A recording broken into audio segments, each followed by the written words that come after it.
Hello বন্ধুরা, আমি আজ চলে এসেছি আমাদের মাঠে।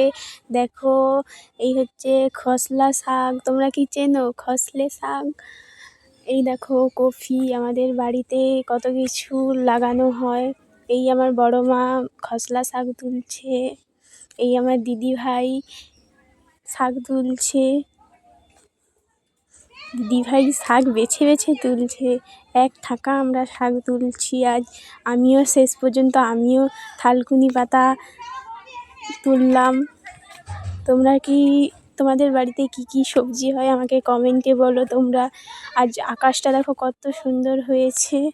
এক থাকা দেখো সবজি, এই দেখো এক থাকা সবজি তুলেছি। এইবার ধনে পাতা তুলবো আমরা সবাই মিলে। আমার দিদি প্রথমে এত লজ্জা পাচ্ছে যে ফোনটা মুখে রেখে ধনে পাতা তুলছে। এইবার আমাদের জল ছেড়ে দিয়েছে, তাই আমরা ছুটে ছুটে বাড়ি